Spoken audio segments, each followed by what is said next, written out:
Hello and welcome everyone, this is professor Siddharth Surana. I hope you guys are doing good और मैं तो हमेशा मस्त ही रहता हूँ। Welcome to the lecture on amendments in CA final direct tax, amendments which will be applicable for assessment year 21-22. That is the amendment which are applicable for May 21, which has of course, as we are aware, now has converted into July 21 and also the November 2021 attempt. See, sir, why are we late? First of all, this is the 100% English version of the lecture. The Hindi English mixed version will be separately available. So whoever wants to watch the mixed language lectures, wait for the next video. In the thumbnail of the video, which is available on my YouTube channel, clearly it will be mentioned whether this is English lecture or Hindi English mix.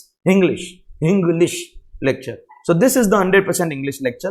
Only South students should now continue. The rest can leave, please. You have got a separate lecture. Okay. Now listen. Sir, why are we late? Sir, we are not late. Already we have uploaded the revision cum amendment lectures long ago on my channel. Long ago they have already been uploaded. Revision cum amendment lectures long ago.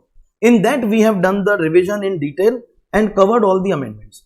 But now some students have been continuously requesting, sir, give us only amendments, and therefore we are doing the separate amendment only as an extra thing for students. Otherwise the amendments were already provided. This summary of amendments which is open was long ago provided on my Telegram channel. Long ago. Okay. So now only for those students who want amendment lectures separately, we are doing this again, like always, in both languages, English and mix, both languages. Okay. The reason why we were late were, as you are aware, the last so many months I have spent on doing extensive work as far as our book called Exemption is concerned. Now everybody wants exemption, and as we are aware, much before our expectation, the book went out of stock. So I was busy with that. Plus, from the 8th of June, I am starting my new online live interactive batch on Zoom platform for May 22, November 22 attempt.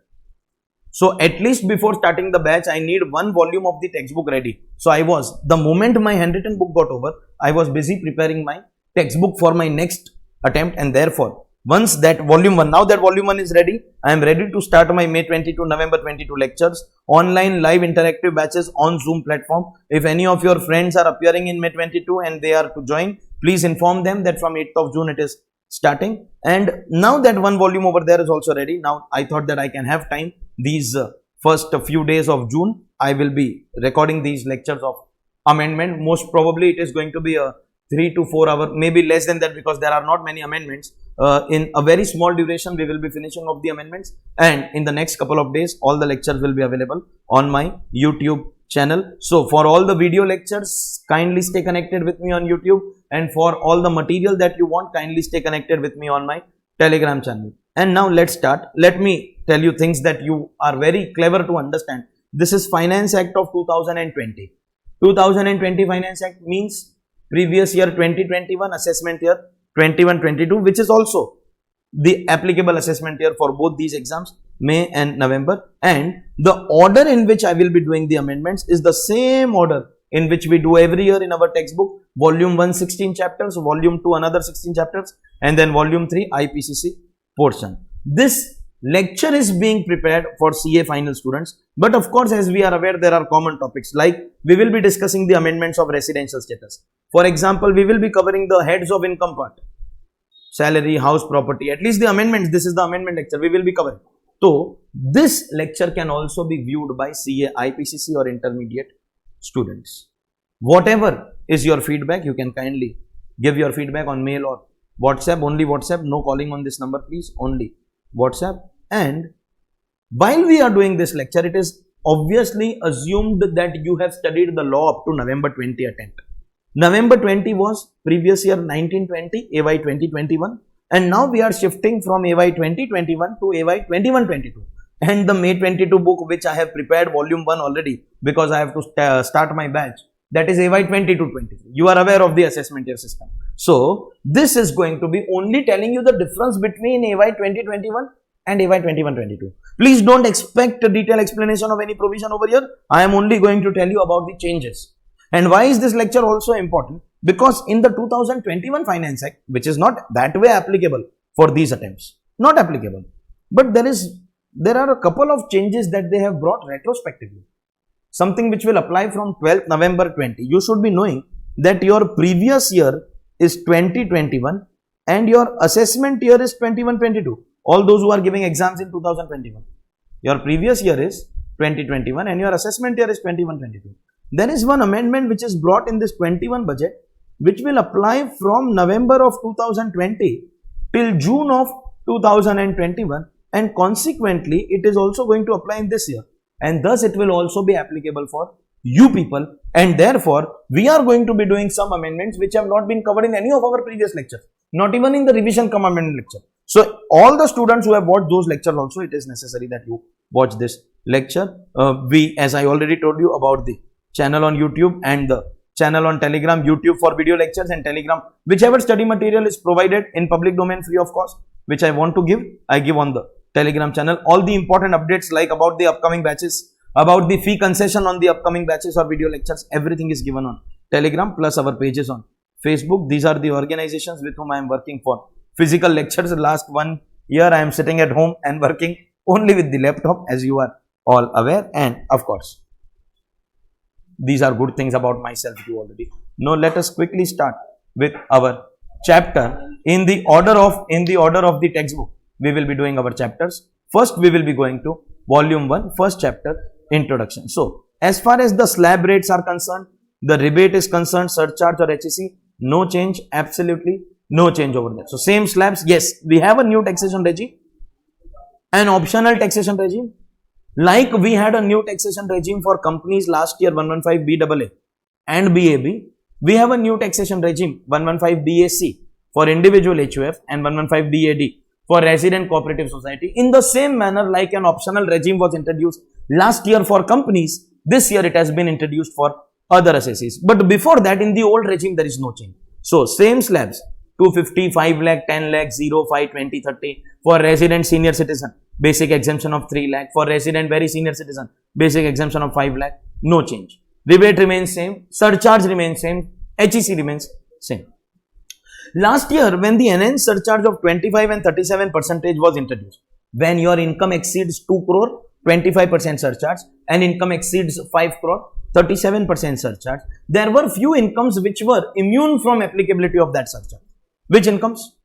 Short-term capital gain under 111A, 25-37 will not be applicable, always 15%. Long-term capital gain under 112A, 25-37 not applicable, always 15%. Capital gain for FII under section 115AD, 25-37 not applicable, always 15%. In that list, we have now a fourth income, dividend income, which has become taxable with effect from assessment year 21-22. The first news is dividend distribution tax hereby stands abolished. There will be no DDT from this year onwards. DDT is abolished. DDT is abolished, and dividend distribution tax is not going to be applicable on companies. Because of that, the dividend income will be taxable for the shareholder, and there will be no 25% and 37% surcharge here. It will always be 15%. And we also know, if we remove these incomes and our total income is less than 2 crore, in that case, the entire tax will go at 15%. 25-37 will not apply on the other income also. So if the other income is exceeding 2 crore or 5 crore, then 25-37 will apply on that. But on these incomes, it will be only 15. But if the other income is less than 2 crore, then in that case, the entire tax will have 15% surcharge. 25-37 will not be applicable at all. This rule is an existing rule. There is no change here. The only addition is that there were 3 incomes where 25-37 was not applicable. Now we have a fourth income, dividend income, where 25 and 37 will not be applicable. So slabs, rebate, surcharge and HEC, no change. In 25-37 not applicable, and income dividend is added. In our taxable income only it is added. Till last year it was exempt. And now let's talk about the new taxation regime which has been introduced. One section for individual HUF, that is section 115BAC, and another section for resident cooperative society, that is 115BAD, and this is similar to BAA and BAB which were introduced for companies last year. We will be learning these sections one by one, but there is some common aspect between 115BAC, BAD, similar to BAA, BAB. If I give you a small recap of What was the change that was introduced for companies? The existing rates of domestic companies were not touched. They were remaining as it is. These new rates were introduced as an option. So they gave us a list of tax benefits which you have to forego. Leave this tax benefit, leave additional depreciation, leave 3280 deduction, leave scientific research deduction, leave your 35 CCD, that is skill development, or CCC agriculture extension deduction, leave your 10AA deduction, forego your chapter 6 deduction, leave all these deductions and pay tax at the reduced rate, where in BAA we have 22% basic, compulsory surcharge 10% and compulsory HEC 4%, making the effective rate 25.168. And if I talk about BAB, newly introduced manufacturing companies, some more conditions were there. You have to decide before your first ROI, etc., etc. Some more conditions, and the rate of tax was 15%, compulsory surcharge 10%, and compulsory HEC 4%, making the effective rate as 17.16. So what was the new regime for companies? Leave tax benefits and pay at a reduced rate. And for on that line, on similar line, we are now introducing 115 BAC and BAD. BAC will be for individual HUF and BAD is going to be for resident cooperative society. At least we are clear about the applicability. And before I individually teach you, see, in the amendment we will be covering only BAC and BAD. Okay? Because BAA, BAB are existing sections. Before I go into a little more detail about BAC and BAD, I just want to compare. These two sections which were introduced last year were for companies. This section, which is a part of our current agenda, is for individual HUF. This is for resident cooperative society. There are, most of the things are similar in all these sections. Leave tax benefits, we will reduce your rate. Most of the tax benefits are also same. But there are two differences, specially applicable of 115 BAC, which is not applicable in BAA, BAB and BAD. First difference, in BAA and BAB, it was mentioned that it is applicable only for domestic company.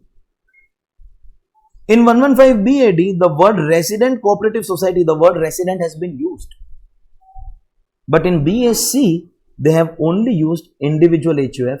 In other words, BAC can apply to resident and non-resident both. First thing, which is different in BAC, the section that I am going to start right now. And second, in BAA,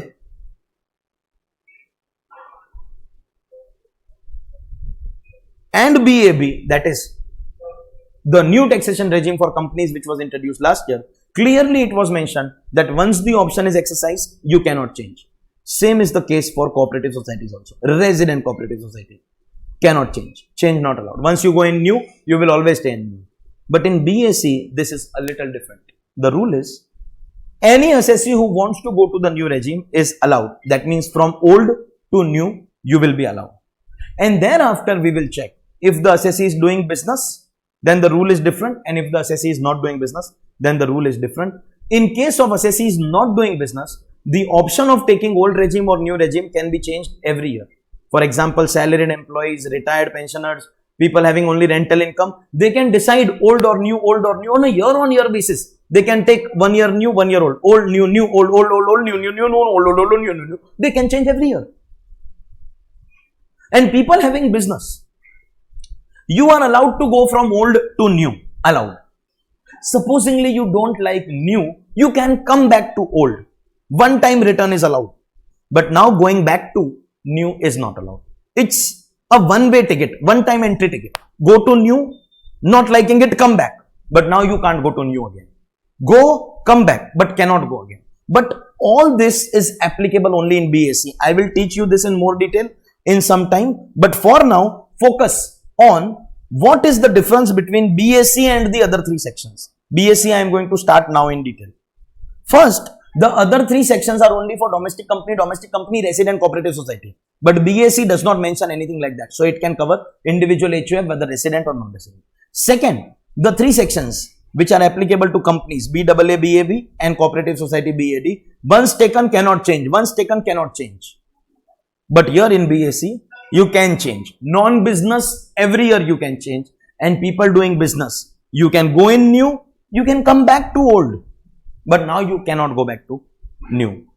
And if you stop doing business, then you can. Again, you become a person without any business. So then that option of changing every year becomes available to you. So let us see what is the new taxation regime, what are the reduced rates, what are the tax benefits that you have to forego. Let us see everything in detail. First, the new taxation regime is available only to individual and HUF. Available to individual HUF. So are we mentioning resident here? No, that means resident, individual, HUF both will get covered. Of course, all throughout BAA, BAB, BAC, BAD, all of them are going to be optional. This is also optional. Any assessee who does not have PGBP income, this is what I was talking about. If you don't have PGBP income, you will get the option on a year-on-year basis. Old, new, new, old, new, new, old, old, new, new, new, old, old, old, year-on-year basis. But you have to exercise on or before the due date of return filing. And this is also common in all the sections. Any assessee willing to go to the new taxation regime has to decide on or before the due date of return filing. Any assessee who has PGBP income, option once exercised can be changed. Only once. So you can go to new and come back to old. You can change once. But thereafter, the option shall never be available. That means old to new allowed. Yes. New to old come back allowed. Not allowed in the other three sections. Only in BAC. Allowed. Come back. No problem. But now you cannot go back to new. So this is like a yearly ticket. Every year you can change. And this is like a once in a lifetime ticket. This also of course has to be on or before the due date of return filing. And of course, if you stop having PGBP, any assessee who ceases to have PGBP income, then you become a person of no PGBP and then you will be allowed to take old or new every year. This is the applicability of section 115 BAC. Now what are the rates? First 2,50,000, 0% tax, which is same as the old regime, no change. Up to 5 lakh, 5%, same as the old regime, no change. So you can very well conclude that till income of 5 lakh, there is no benefit of going in the new regime, because in the old also it is 5, in new also it is 5. In fact, for senior citizen and very senior citizen, super senior, it's a disadvantage, because in old regime they have higher basic exemption limit. In new regime, the basic exemption limit is same. Here is where the change will start. 5 lakh to 750, 10%. But in the old regime, up to 10 lakh, it is 20. That means, can I say, here we are saving 10% tax?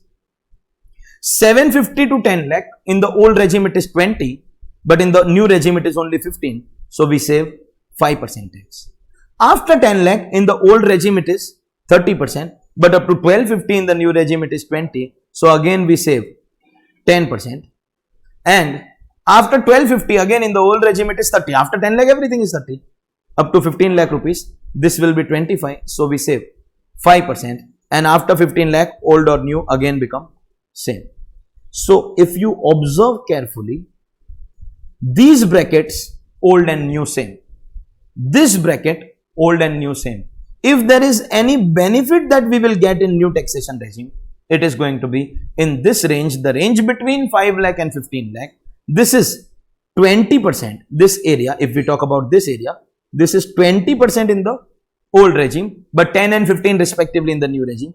And this is 30% in the old regime, but 20 and 25% respectively in the new regime. Consequently, these are your savings. And if you apply the rate of savings on the amount in the bracket 250 each, if you apply, then your savings is going to be 25,000, 12,500, 25,000, 12,500. Sir, how did you get this?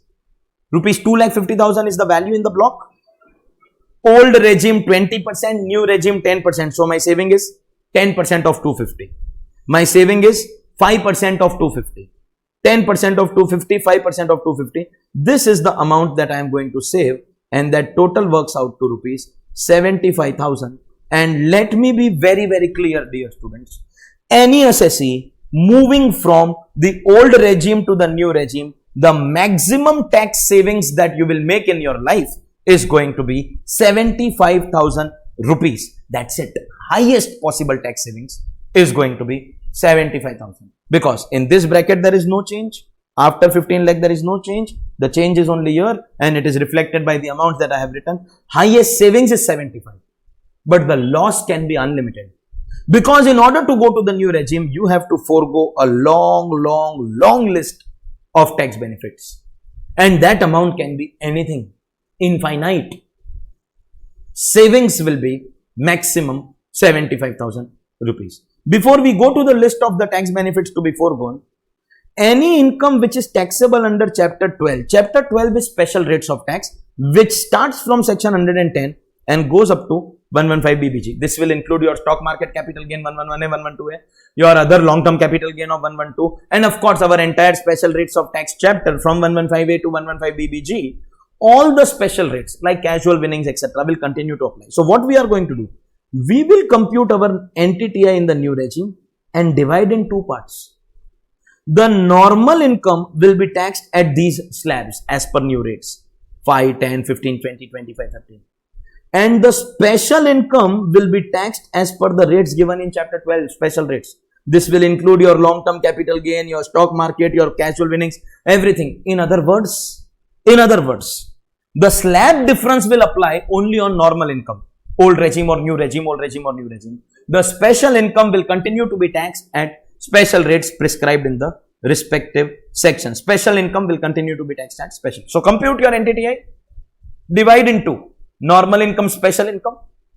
On special income, you will always apply special rate. On normal income, you can decide old regime or new regime, what is beneficial to you. New regime can help you save maximum 75,000 rupees. It can never be a rupee more than. Of course, HEC will be taken into consideration, but in basic tax, it will be maximum 75,000 rupees. It cannot be more than 75,000. But the losses are innumerable because the number of tax benefits that you will have to forego in order to go to the new regime are very, very high. What are the tax benefits that will be foregone? The tax benefit available under 10.5, leave travel allowance or leave travel concession to employees who are going on a holiday, you will not get that exemption. The benefit of 10.13A, that is exemption from house rent allowance, you will not get that benefit. There are certain allowances which are exempt under 10.14, like children education allowance 100 rupees per month, hostel allowance 300 rupees per month, the tribal area allowance 200 rupees per month. You will not get those benefits with certain exceptions. The following will be allowed. Which one? Transport allowance for Divyang, handicapped employee. Transport allowance exemption for normal employee is 1600 rupees per month. Exemption. You will not get it. But handicapped employee, it is double, 3200 that you are allowed to take. If your employer is giving you any conveyance for performing office duties, the amount that you spend will be your amount exempt that you can take in the new regime also. If you are sent on any tour travel for office work, then the amount that you spend again will become your exemption that you are allowed to take. And if you are away from your normal place of duty, for that purpose your boss is giving you daily allowance, that will be allowed. These 4 allowances will be allowed. Conveyance for office duties, tour travel transfer allowance, daily allowance because you are away from duty, and transport allowance only for handicapped employee. Normal employee you won't get. These 4 exemptions will be allowed. All other exemptions, hostel allowance, education allowance, tribal area allowance, transport allowance for normal employees, academic pursuit allowance, uniform allowance, helper allowance, servant allowance, all that is going to be lost. You will have to lose all your exemptions. So, the amounts can be very high. As I told you that the benefit of the new regime is maximum 75,000, but the list of tax benefits to be foregone is very, very high. Huge amount of tax benefits that you will have to forego. 10.17, when you are a member of parliament or member of legislative assembly, you get a daily allowance because you are sitting in Delhi in the parliament or in the state capital for the state related work. And you get a constituency allowance for the area which elected you. For that, there is an exemption under 10.17. Daily allowance and constituency allowance will be exempt. Only sitting fees is taxable under IFRS. But in new regime, you will not get it. What is this list? List of tax benefits that you have to forego if you desire to go to the new taxation regime. When there is clubbing of income of minor child, 1500 rupees per annum per child, or amount clubbed, whichever is lower, is going to be allowed as an exemption in the old regime, but not allowed in the new regime. SEZ deduction 10AA, first 5 years 100% of qualifying amount, next 5 years 50% of qualifying amount, last 5 years 50% of qualifying amount, or amount transferred to SEZ reinvestment reserve, whichever is lower. That also will not be allowed in the new taxation regime. We get some deductions against income from salary. Standard deduction up to maximum 50,000 rupees. Entertainment allowance for government employees. Professional tax only if paid, but only in the old regime. New regime, you will not get it. Interest deduction against self-occupied property. See, in SOP, we don't show any profit. So whatever interest deduction we take, it converts our income into a loss. Not allowed. But let's be clear.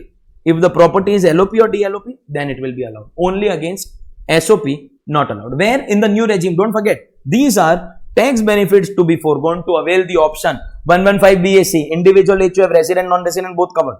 Optional, but exercise before the due date of return filing. If you don't have PGBP, you can change every year. If you have PGBP, you can take the option, come back to old, but never go to new. But if you stop business, then you can go to old or new every year. We are doing 115 BAC. We also did the slab 0, 5, 10, 15, 20, 25, 30. List of tax benefits to be foregone. SOP interest not allowed, but LOP, DLOP will be allowed in new regime. Old regime, everything is allowed. In new regime, you have to lose. So listen, new regime benefit will be maximum 75,000, but loss can be unlimited. 32(1)(2)A, additional depreciation, 20%, not going to be allowed. 32AD has become redundant because actually this was applicable only up to 1920. So you can cancel it. The benefit of tea, coffee, rubber or site restoration under 33AB, 40% of your profits or amount transferred to NABARD, whichever is lower, or 33ABA, 20% of profits or amount transferred into SBI, whichever is lower. You will not get this. The deduction we get under scientific research, in that the two provisions which you incur for your own business, 35(1)(1), revenue expense for own business will be allowed. 35(2), capital expense for own business will be allowed. What do you have to forego whenever you are making contribution for scientific research, for statistical or social science research, national laboratory, and this was when you transfer to Indian company doing in-house scientific research and development. These four will not be allowed. If you remember, section 35 has got total 7. Out of that 7, 35(2)AB is only for companies. So we will not talk about here in 115 BAC because 115 BAC is for individual HUF. So remove 35(2)AB. So we have 6 remaining. Out of the 6, these 2 will be allowed because these are expenses for your own business. They will be allowed. And these 4, when you are making contributions, donations, those deductions of 35 will not be allowed. Scientific research. 35AD, 100% deduction of capital expenditure in 14 specified business will not be allowed. You will have to forego. You will not get it. 35CCC, expenditure on agriculture extension project, agriculture and allied activities. You get a deduction. It was 150, but now it is reduced to 100% of all capital and revenue expenditure not allowed. See, in 115BAA, which is for companies, and BAB, which is also for companies, along with 35CCC, they have mentioned 35CCD also, expenditure on skill development. Then why they have not mentioned here? Because this was also available only for company. Anything which is available for company, do you realize it won't be applicable here because 115 BAC is not for company.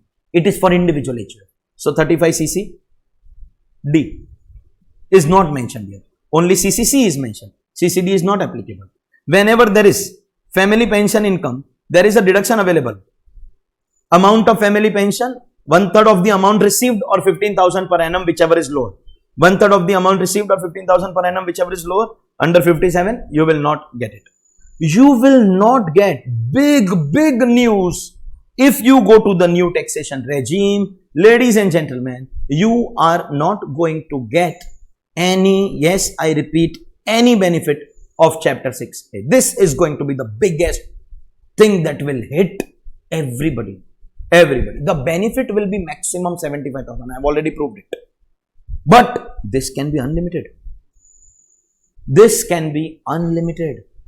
You will not get any deduction under chapter 6A. In fact, in 115BAA and BAB, when last year they introduced the section, they said companies will not get income related deductions. There also they have made an amendment that will come in MAT chapter. There also we have an amendment that you are not going to get any chapter 6A. Instead of writing income related, we are removing and saying any chapter 6A deduction will not be allowed. No deduction under chapter 6A. What are the exceptions? 80CCD subsection 2, employer contribution to NPS. Amount contributed or 10% of salary, whichever is lower. In case of government employee, amount contributed or 14% of salary, whichever is lower. That will be allowed. You know why it is allowed? Because this contribution by employer is already included in salary. We first include, then give the deduction. So that is why it is allowed. This will be allowed. 80JJAA. We want to promote creation of jobs and therefore 80JJAA is going to be allowed, and 80LA, that's a tax benefit for unit located in International Financial Services Center, 100% deduction of your profits for 10 consecutive years out of first 15 years. 100% deduction, 10 years, the 10 have to be continuous. It cannot be 1, 3, 5, 7, 9. No, 1 to 10, 2 to 11, like this. And that also has to be out of your first 15 years. All the tax benefits that you have foregone above, whether it was your scientific research or specified business or additional depreciation, if it is a brought forward amount, that will also lapse. So current year you will not get, of course, because you are shifting to the new regime. It is possible that these deductions you took in the past year, but there were insufficient profits, so you carry forward them by making a loss. Those brought forward losses also. Any brought forward losses pertaining to these deductions will also not be allowed. So chapter 6A will not be allowed with 3 exceptions. Any brought forward losses, your normal business losses will be allowed. Do not have that confusion. Normal depreciation will be allowed. Normal business losses will be allowed.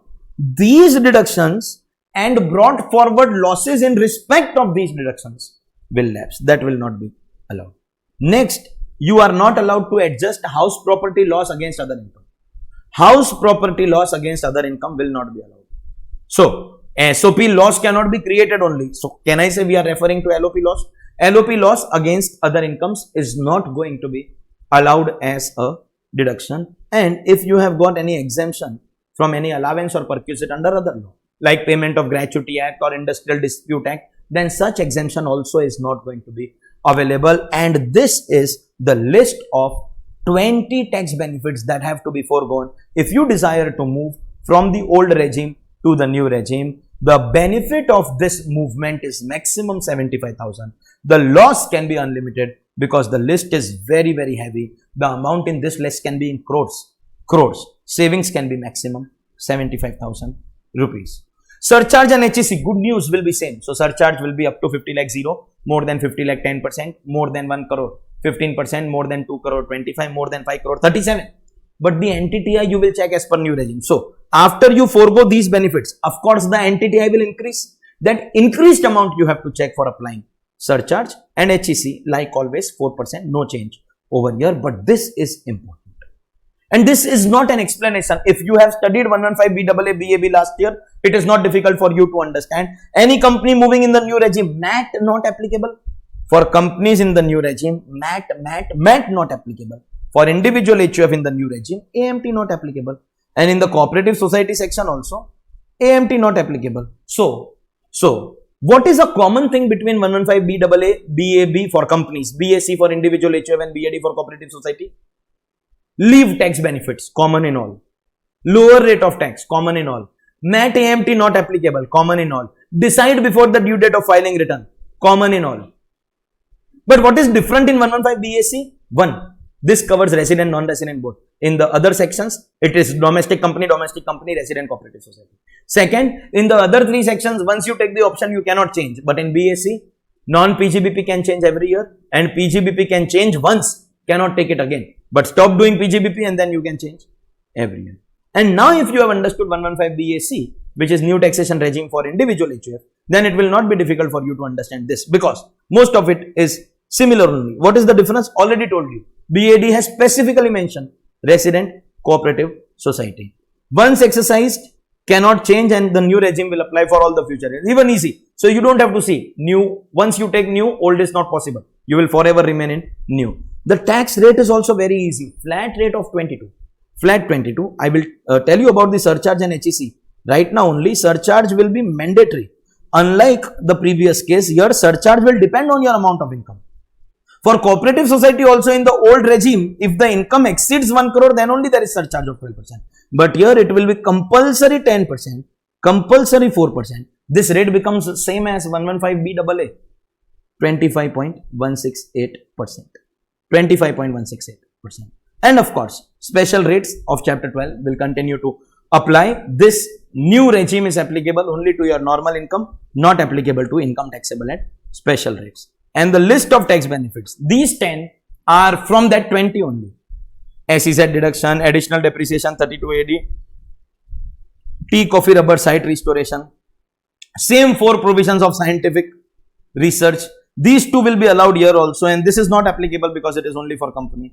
35 AD specified business deduction not allowed. CCC agriculture extension not allowed. CCD again not mentioned because that is applicable only for company. Chapter 6 say deductions. All chapter 6 say not allowed. Only 80 LA will be allowed, which is a tax deduction for IFSC. And in respect of these deductions, if there is any brought forward loss, that will also lapse. I already told you about surcharge compulsory at 10%, NHEC at 4%, and the assessee will be immune from applicability of alternate minimum tax. AMT is not going to be applicable for the assessee.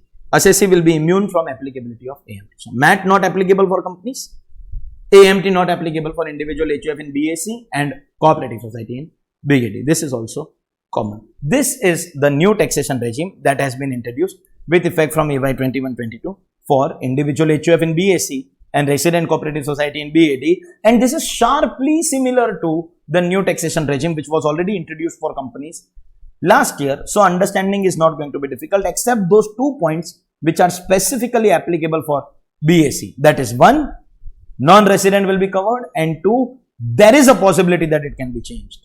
Otherwise, it is very, very easy. Let's go ahead. This is only an amendment lecture. I am not doing any detailed explanation of any provision. Next chapter in our index, double taxation avoidance agreement, convention, treaty, double taxation relief. Small amendment, irrelevant for exam purposes, will be more useful for practical applicability. When we studied our chapter tax treaties application and interpretation, we also studied our chapter model tax convention.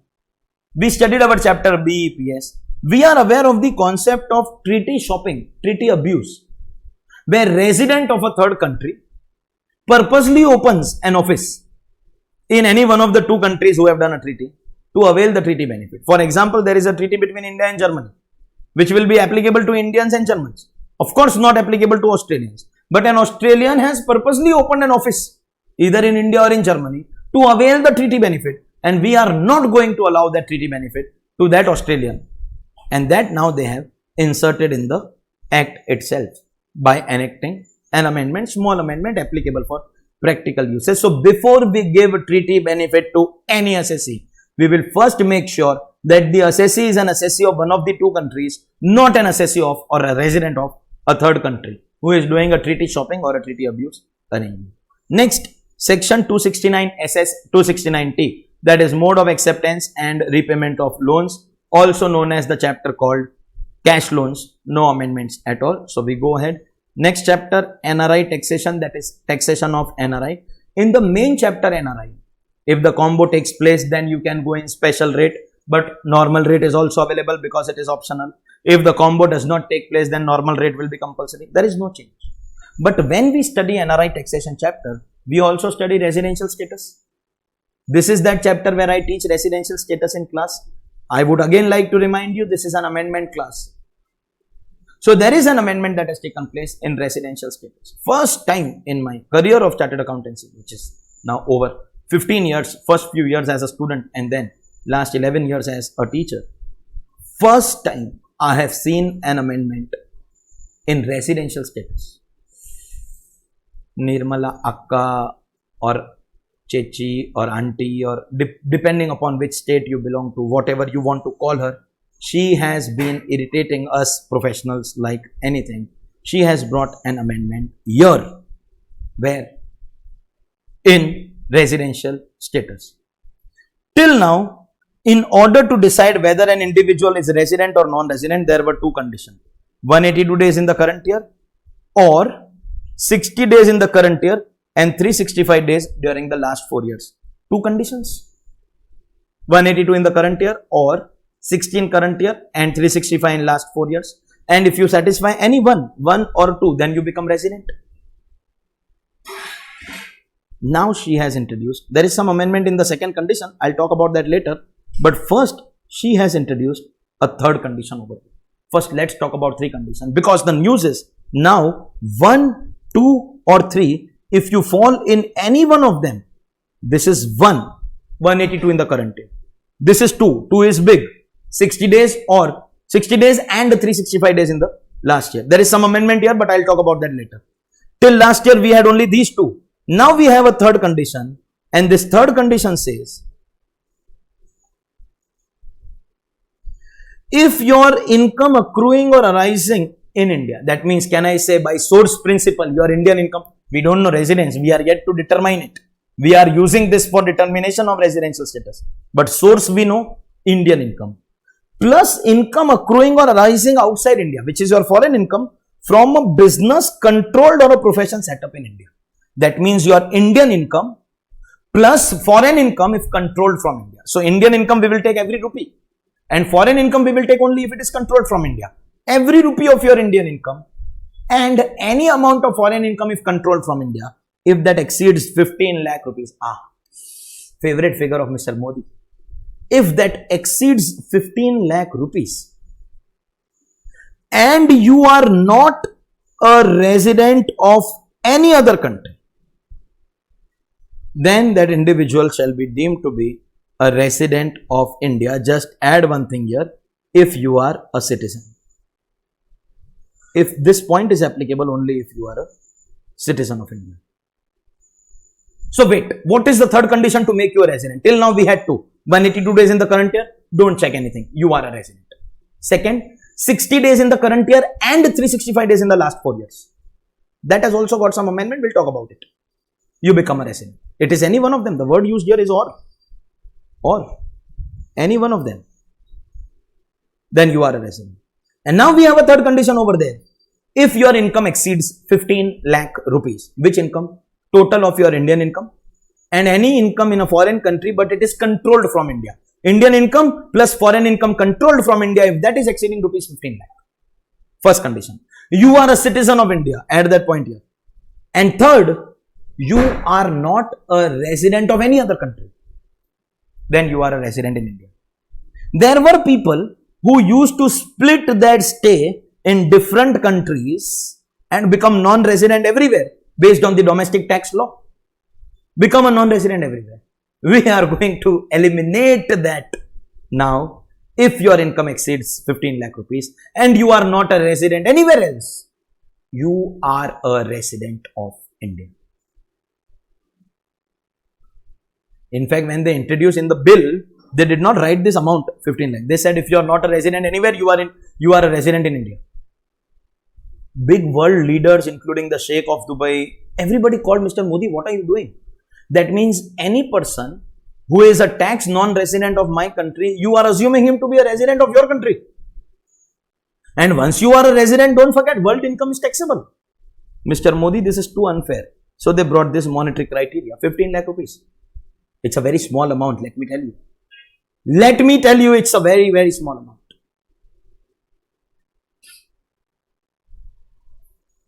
You find 15 lakh big because you are a CA article.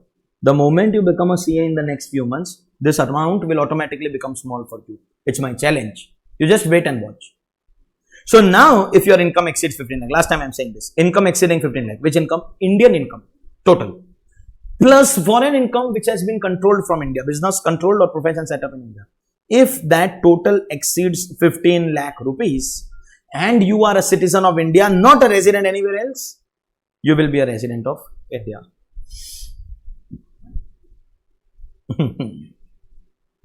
So now we have three conditions, 182 in the current year, 60 in the current year and 365 in the last 4 years, and this third condition. And if you fall in any one of them, we will make you a resident. But in the 60 condition, they have brought an amendment. They are saying this same condition, if the aggregate of income accruing or arising in India plus outside India, if the business is controlled or profession is set up in India, same amount, 15 lakh, then instead of 60, we will apply 120 days. Instead of 60 days, we will be applying 120 days. So any person who is not a resident anywhere else will become a resident here because of the third condition. But if you have already become a resident elsewhere, then this point cannot apply to you. If you have become a resident, because this point will apply when you are not a resident anywhere else. But those who become resident other places, this rule will not apply. If this rule does not apply, then we are left with these two conditions. If this person has become a resident in any other country already, then it will be a little harsh to make him a resident after 60 days, and therefore we are relaxing and making it 120 days. This explanation was for those students who are interested in knowing the logic. Otherwise, what is the amendment? If your income has exceeded 15 lakh rupees, which income? Indian income plus foreign income controlled from India. If it has exceeded 15 lakh rupees, then this rule will change from 60 to 120. 365 will remain as it is. 60, 365 will become 120, 365. And if you are not a resident anywhere else, then you will be a resident in India irrespective of number of days. These are the two amendments. This new condition that has been introduced, and 60 will change to 120 if your income has exceeded 15 lakh rupees. Which income? Indian income plus foreign income if controlled from India. And in step 2, where we decide whether the assessee is resident and ordinary resident or resident but not ordinarily resident, the only change is these two new cases of becoming resident. Which two? One, not a resident anywhere else, then you will become a resident of India. And second, 60, 365 changing to 120, 365 if your income has exceeded 15 lakh rupees. Both of them will be treated as RNOR.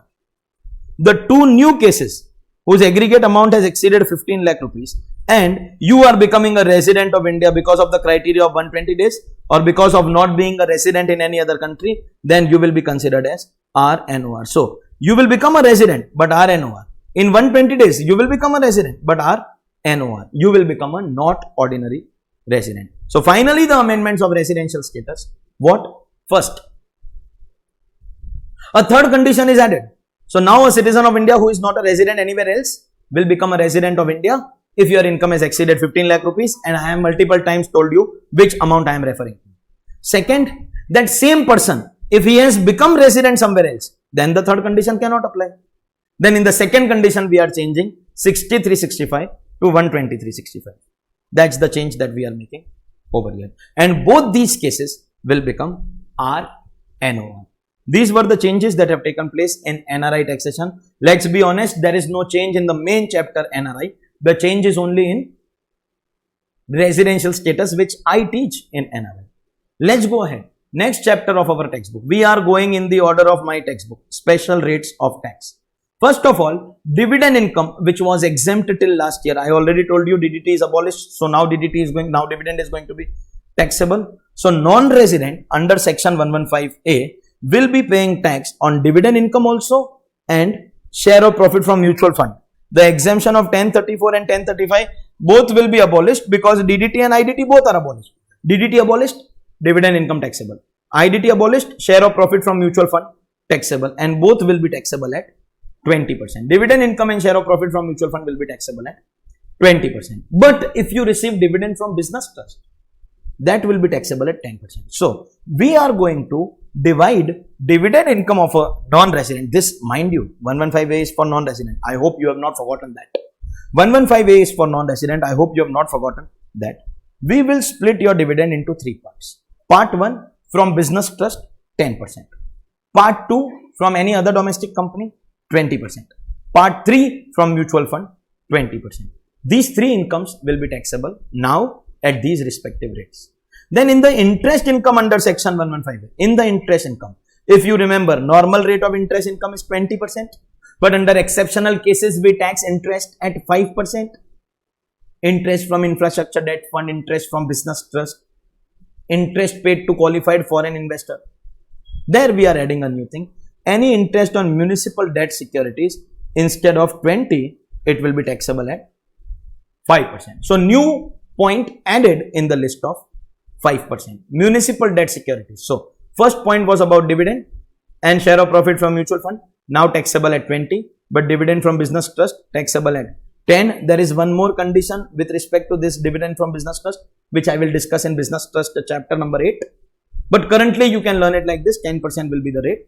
And fourth, in interest income, in the exception of 5%, we are adding a new point. Next, any interest which was paid by a unit located in IFSC, if you remember, for bonds issued on or after 1/9/19, it was exempt. Interest on IFSC was exempt for non-resident. Now Nirmala aunty has changed it again. She is saying no. This will apply only for bonds issued till 31/3/20. So issued on or after 1/9/19 will be exempt, but till 31/3/20. If it is issued on or after 1/4/20, then she has now introduced a new rate, that is 4%. So in interest income we had 20. We had some exceptions which will come in 5. Now we have a 4% rate. Interest from a unit located in IFSC. If the bond was issued, if it was issued on or after 1/9/19, it was exempt, but till 31st March 20. For any issue from 1/4/20 onwards, it will be taxable at a reduced rate of 4%. And the last point is not an amendment. I am giving you a clarification. We have new regime 115 BAA, BAB, BAC, BAD, where special rates are given.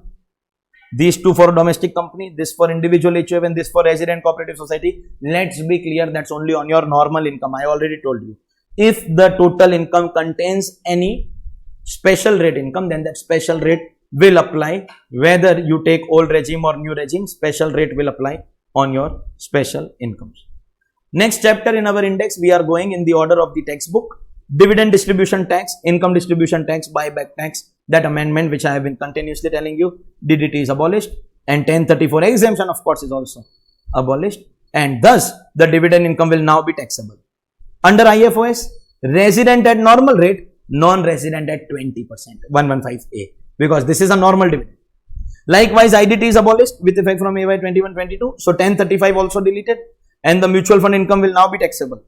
Under IFOS again, for resident at normal rate, non-resident under 115A, and of course, if it was a dividend from business trust, 10% only for, remember that is only for non-resident, for resident it will be normal rate. Don't forget 115A was a complete section for non-resident. So resident it will be taxed at normal rate, but there is one point that I have to tell you, which I will tell you in business trust chapter, which is very soon coming up.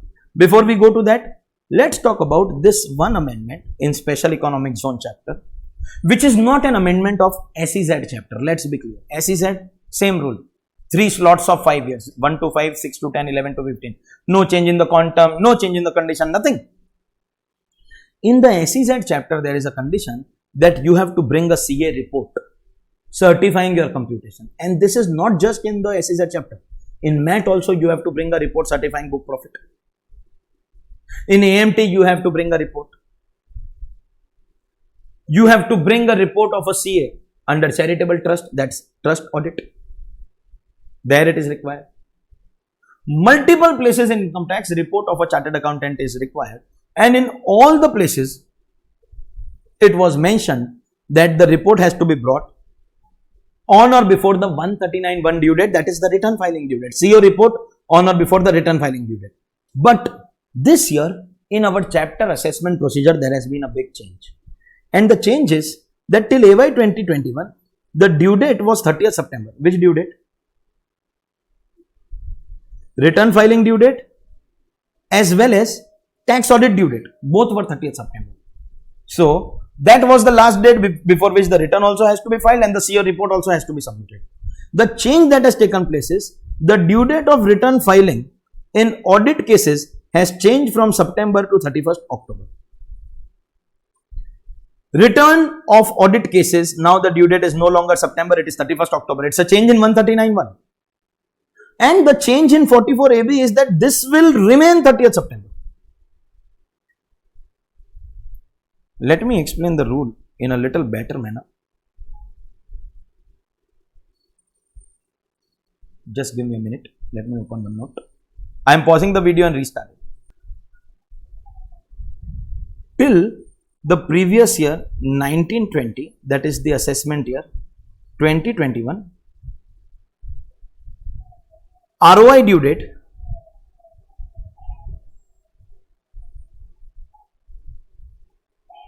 and tax audit due date.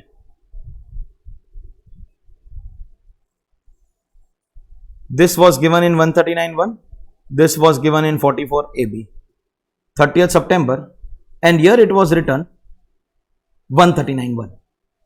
Same due date. That means 30th September. That is what we have studied all our life. Due date for tax audit and due date of return filing 30th September. Now, with effect from previous year 2021, that is assessment year 21-22, the change that has taken place, listen to this carefully because this amendment has taken place in lot of chapters. Anywhere else I am not going to do it in detail. I'll just tell you, same amendment. I'll just tell you that. The ROI due date has changed from 30th September to 31st October. This is the change. September has become October. Let's talk about 44AB. That's the tax audit due date.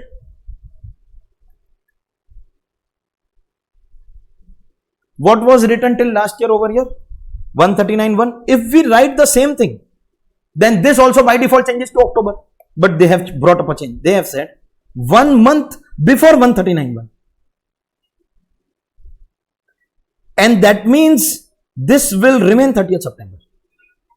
So till last year, both due dates were same. In fact, this was copied from here.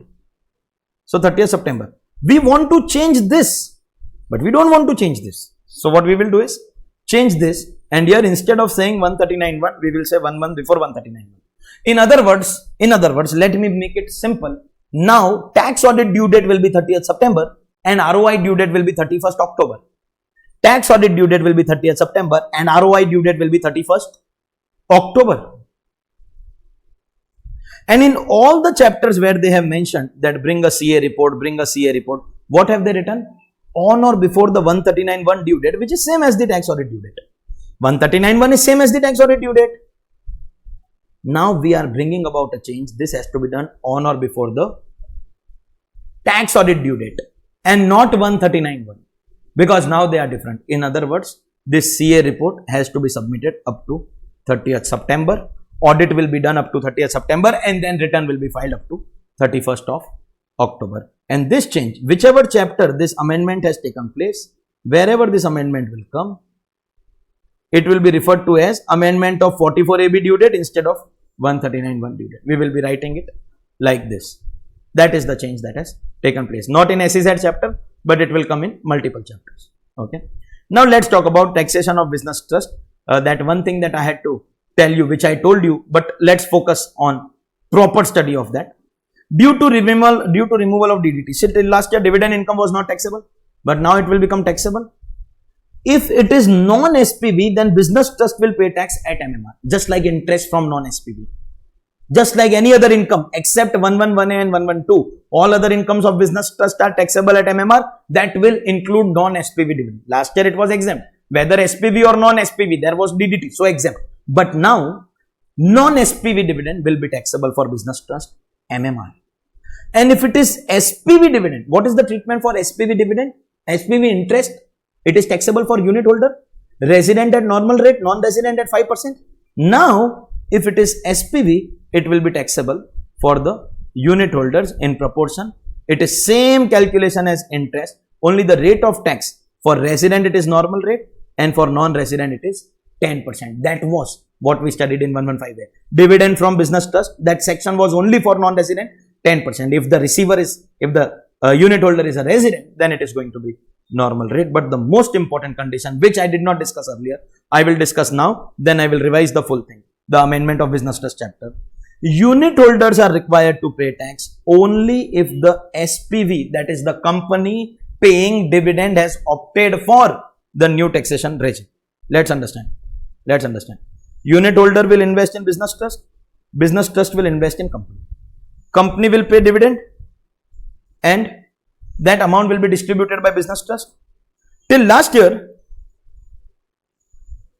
there was DDT here, and therefore, as far as these two are concerned, it was going to be exempt. Whether it was SPV or non-SPV doesn't make any difference because the company has already paid DDT.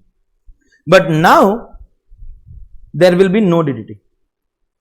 Because there is no DDT, non-SPV dividend will be fully taxable here at MMR for the business trust. And SPV dividend will be taxable for the unit holder, same as interest. Non-SPV taxable for business trust at MMR and SPV taxable at normal rate for resident unit holder. Dividend and interest both. And if you are non-resident, interest is taxable at 5%, but dividend will be taxable at 10%. This was your 115A.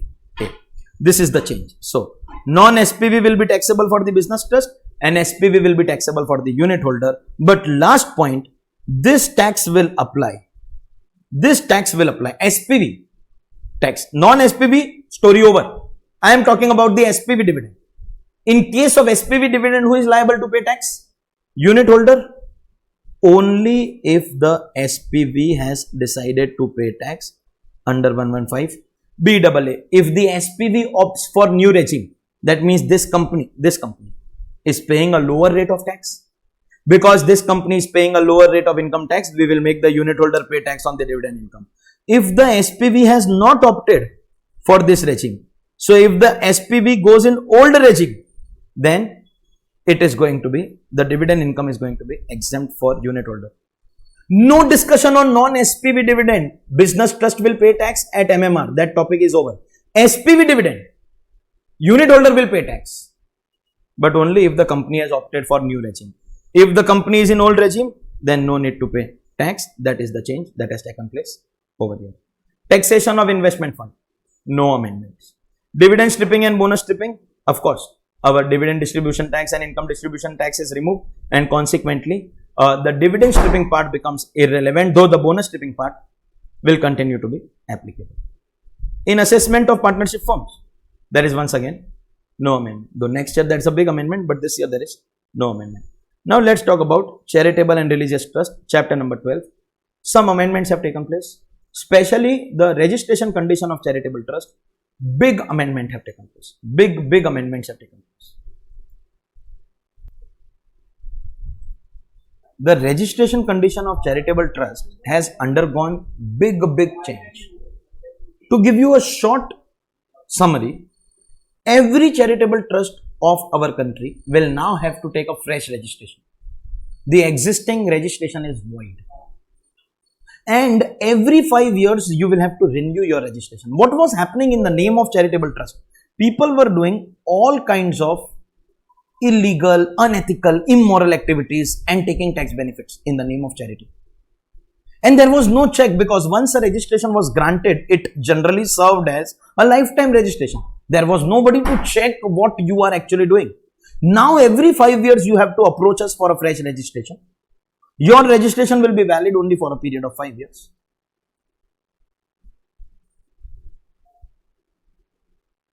And at that time we will ask you what activities you have done during these 5 years. You are going to be answerable to us. That is the change that has taken place. Before that big change, there are some small changes also. Let's see those small changes also. Any trust which is registered under the existing section 12AA or the new section which is introduced for this new, every 5 years new registration, 12AB, they are not eligible for exemption under section 10. We all know once a charitable trust registers under this chapter, then you don't get section 10 exemptions. What are the exceptions? 10(1) agriculture income is going to be allowed. 10(23)(c) educational or medical trust, government owned or turnover up to 1 crore or approved by CCIT. Then in that case 10(23)(c) that will be allowed. These were exceptions. However, now with effect from 1st June 2020, amendment has come in the middle of the year. Exemption under 1046 will also be available to such trust. Means now you can get 10(1), 10(23)(c) and 1046. Once a charitable trust registers under this chapter, section 10 not allowed, but exceptions are 1, 2 and this is the amendment. 1046 will also be allowed. So before that, what is 1046? Let me explain 1046, then I will explain the other condition. 1046 is an exemption from tax on any specified income of Body Authority Board Trust Commission. Body Authority Board Trust Commission, which is established under an act, not engaged in any commercial activity and is notified. Any specified income of a Body Authority Board Trust Commission established under an act, not engaged in commercial activity and notified. NABARD, National Bank for Agriculture and Rural Development. A body, special purpose, notified under a law, not doing commercial. Maybe NABARD is doing commercial activity, so ineligible. Let's talk about another organization, Union Public Service Commission, which conducts UPSC exams with which you can become IAS officers. It's a commission which is formed for a specified purpose, notified under an act, not doing commercial activity. That can be covered under 1040. Of course, you have to get notified under this provision. Only if you are notified under this provision, you become eligible for 1046, and along with your charitable trust registration, you can take 1046 also. So once a trust is registered under section 12A or the 12AA or the newly introduced section 12AB, then you will not get any section 10 exemptions. What are the exceptions? You can get 10(1) agriculture, you can get 1023C, that is medical and educational institution, and you can get 1046. These three are going to be allowed. And 1046, what is it? We have also studied. But now, another change that they have brought here is that if you get your 1023C or 1046 approval, because in both these sections, you need to take an approval, then your 12AA or 12AB shall become inoperative. So what were trust doing till last year? Taking 10 and 12 both registrations. Section 10 for these two and section 12 AA or 12AB for section 11 exemption. Both. If I fulfill this condition, I will take 100% benefit. If I don't fulfill the condition, I will take 15%, section 11. And trusts were using both registrations simultaneously. Now they are saying, decide what do you want. If you want this is better, no, because you get 100% benefit. Then this will become inoperative. You can't be registered under both together. You will get this, but if you take this, then this registration will become inoperative. And supposingly you want this to become operative again. Now 12AA cannot come, that is deleted. New section is 12AB, every 5 years fresh registration. If you want to make 12AB operative again, then the condition is these two shall become permanently inapplicable. You will never get 1023C and 1046 ever in your life. Let me tell you step by step. Step number 1. First you take registration in any one of these two sections, 12AA or 12AB. 12AB we will discuss because anyways it is an amendment. If you take this registration, then no exemption under section 10. First step. However, there are exceptions. 10(1) agriculture income, 1023C education medical institution, 1046 itself is an amendment. You are allowed to take these three. However, if you take 1023C and 1046, this rule is not applicable to agriculture income, forever immune. If you take 1023C and 1046, then in that case, your 12AA will become inoperative, 12AA or 12AB. You cannot take both. But in case in future you want to make 12AA or 12AB operative again, then you will have to, of course, leave this permanently. You are going to lose the benefit over here forever, permanently. That is the first amendment that has taken place. That amendment of 44AB due date. So now the trust audit has to be completed up to 44AB due date, that is 30th September, not up to return filing due date, that is 31st October. All existing trusts are required to make fresh application for registration. In respect of such trust, exemption shall be valid from the year when it was earlier granted registration. However, if you are granted provisional registration, then you will be getting the exemption from the year of provisional registration. Sir, what do you mean by provisional registration? What do you mean by earlier trust? This newly introduced section 12AB is going to teach us everything. 12AA is going to be discontinued, and in place of 12AA, we will be having 12AB. All existing registered trusts from Kashmir to Kanyakumari, from Gujarat to Arunachal Pradesh, will have to make an application for fresh registration. All existing registrations are void. In how much time? Within 3 months from introduction of this section. So from 1st June, 3 months. But of course, because of COVID, they have been continuously relaxing it. Once you make this application, the commissioner shall grant registration, which will now be valid only for 5 years. So your earlier registration was lifetime. It is possible that you are a 50-year, 60-year, 100-year-old trust, but now that registration is void. Now you apply for fresh registration, it will be valid for 5 years, and CIT will pass this order within 3 months from the end of the month of application. In other words, all trusts will now apply and you will get a 5-year registration.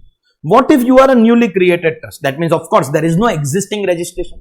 Newly formed trust, you make an application 1 month prior to the commencement of previous year. Be careful. So if your previous year is starting on 1st April, you have to make it on 1st March or earlier, at least 1 month before the commencement of previous year. And if you miss this date, then you will start getting from the next year. You will lose 1 full year of exemption. So at least 1 month prior to the commencement of previous year, and the commissioner shall grant provisional registration. You are a newly formed trust. For this trust, we can always investigate. Sir, you are an old trust. What activity you have done since so many years? Give us some data. Tell us what kind of charity you have done over the years. Tell us something, no? we can ask them. But we cannot ask anything to these people. What charity they will do? They are newly formed. So we will give you something called provisional registration, valid only for 3 years. We will check whether during those 3 years you are doing good work or no. And if you do, then we will grant you provisional registration and we will pass an order within 1 month from the end of the month of application. Order will be passed within 1 month from the end of the month of application. Any trust whose registration is about to expire. Which registration? This registration. So 3 is continuation of 1. Will have to make an application at least 6 months prior to such expiry. So that means, can I say every 5 years your registration will expire and at least 6 months in advance. So after every 4.5 years you can say you will have to make application.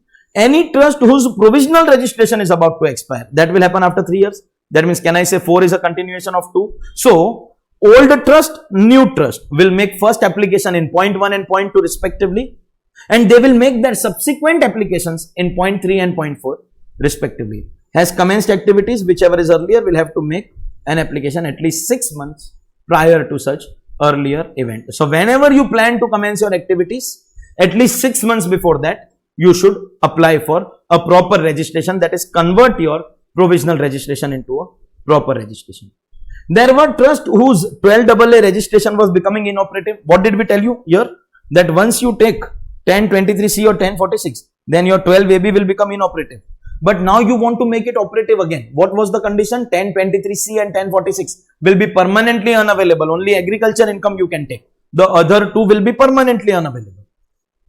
You will have to make a fresh application within at least 6 months prior to the commencement of the assessment year.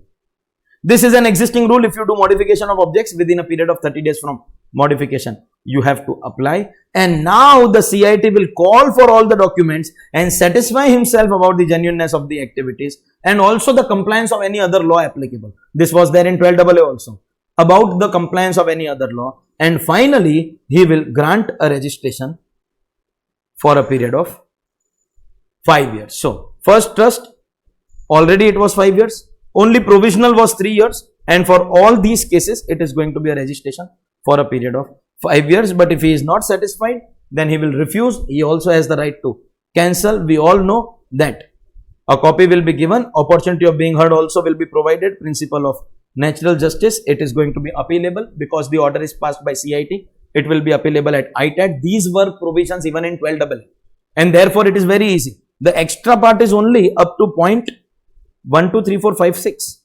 And that also 1 continues at 3, 2 continues at 4, 5 and 6 were independent cases. All cases from 3 to 6 will get 5-year registration. If he does not want to grant, then he will give opportunity of being heard, and only after providing you an opportunity, he is going to either cancel or deny your registration. Of course, it will be appealable because CIT has passed the order. You will appeal at ITAT within 60 days.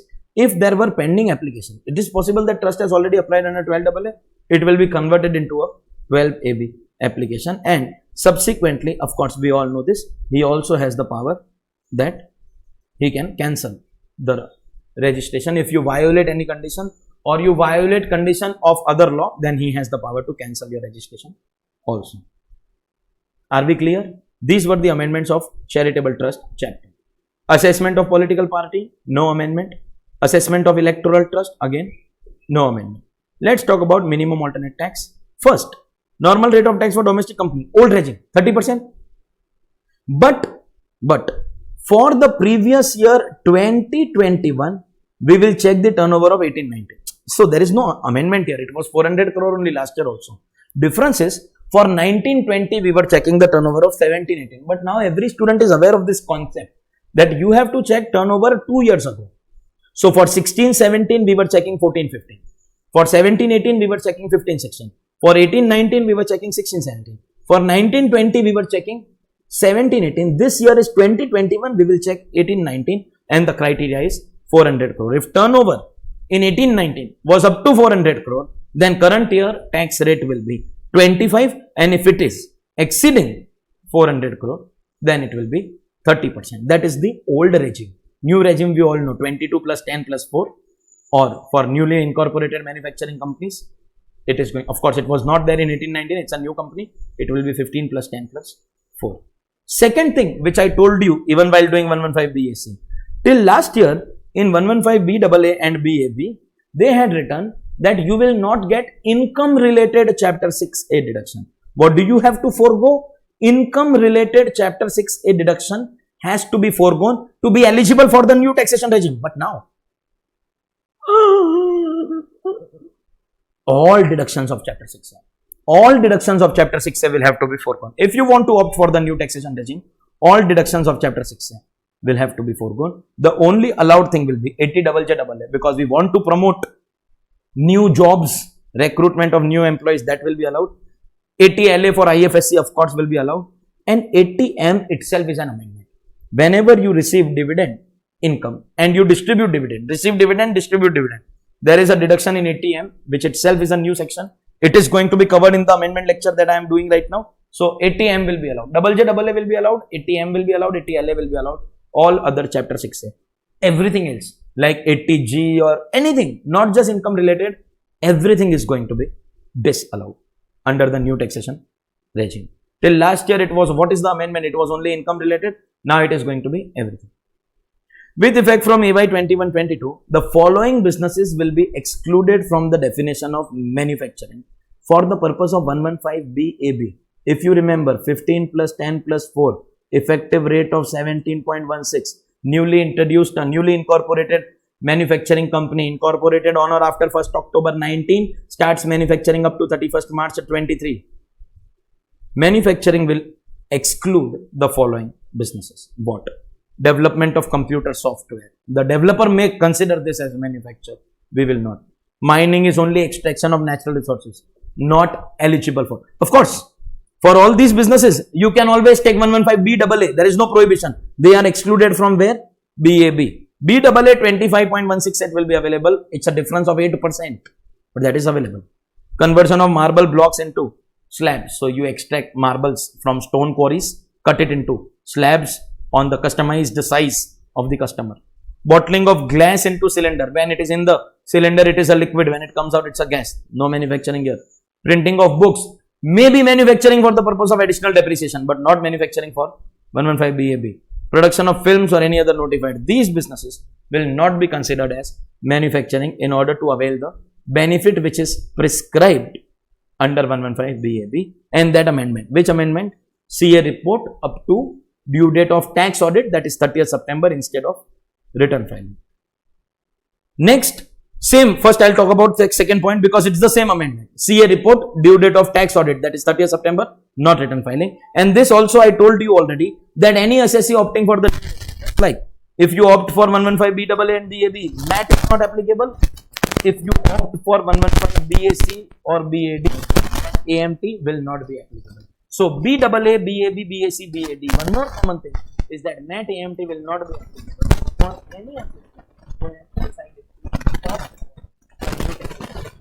Then in that case, BAA, then in that case, it is not going to be applicable. MAT AMT will not be applicable for any assessee going in. Something that we have been furthermore chapters that we will not be discussing. Now at this stage I complete volume 1 and I declare part 1 of the English over. Here I will be doing the amendment lecture in my part by part basis, basis. So part 1 of the amendment lecture gets over. Here we will